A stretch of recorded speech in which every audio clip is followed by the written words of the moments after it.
Isang mapagpalang araw po sa atin lahat mga kabeng-beng. So meron na naman po tayong A2K dual propellant dito sa ating harapan. Ayan, napakaganda po mga kabeng-beng. So ito po yung ating mga unit na pwede sa PCP pump at pwede sa CO2. So ito po ay unit ni Sir Raymond Galupe. So pasensya na po dito, no. So ito po yung kanyang end cap. Kapag tinanggal natin ito silencer, yun po yung tinatakip dun sa thread para hindi pangit tignan yung unit. So pasensya na, dito nakatali. So ito po yung unit ni Sir Raymond Galupe. Yan, napakaganda po.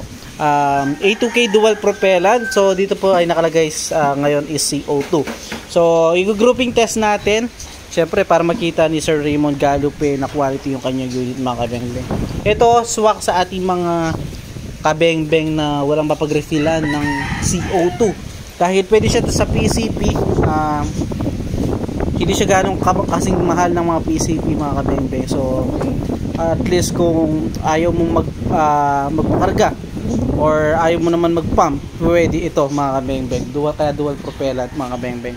So ito, i-grouping test po natin. Ito unit ni Sir Raymond Galupe. So tara mga kabeng-beng, gagamitan natin siya ng Astro 18 pellets. So ito po, lalagay ko na po yung ating camera sa ating side cam mount para makita nyo po ang bawat impact ng ating mga bala sa ating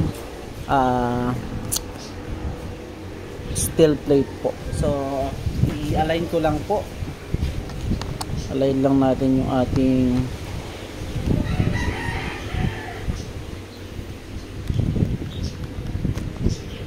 yan.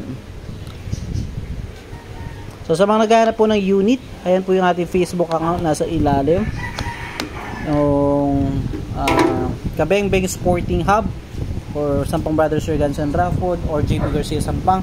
And also sa mga naghahanap ng ganitong ka-quality at kalinaw na side cam mount mga kabeng-beng, available po sa atin ito. So gagamitan natin siya ng Astro 18 pellets, sun-resistant and sorted straight from the box ng mga bala po. No, i-grouping test natin, then zero natin mga kabeng-beng.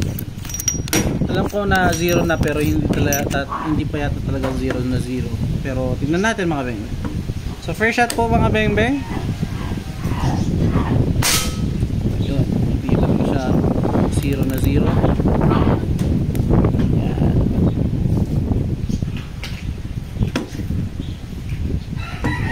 Second shot, napakaganda tumama mga kabeng-beng, pellet to pellet.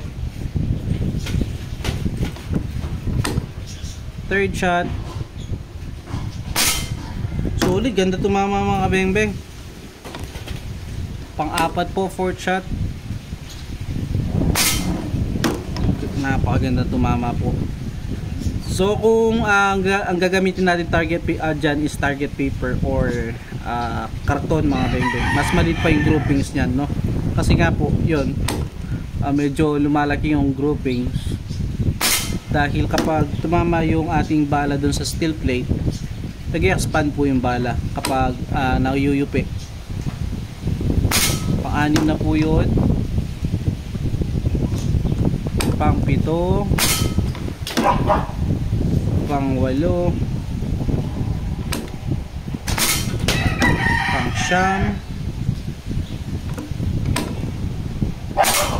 So napakagandang tumama, 10 shots mga kabeng-beng. CO2 po yung nakalagay, no? CO2 at pang 10 shots po, yun lang po mga kabeng-beng yung kanyang naging groupings. Napakaliit, napakagandang tumama po. So Sir Raymond Galupe mga kabeng-beng, ayan po unit mo sir, napakaswerte, napaganda ng napuntang unit, napaganda tumama rin po. So sir, para makita nyo 10 shots and wala pong flyer. So yan po, napakaliit lang mga kabeng-beng. Sir Raymond Galupe, salamat po sa binigay niyong tiwala. Pahintay na lamang po. Again, yun lang mga kabeng-beng. Again, peace out po.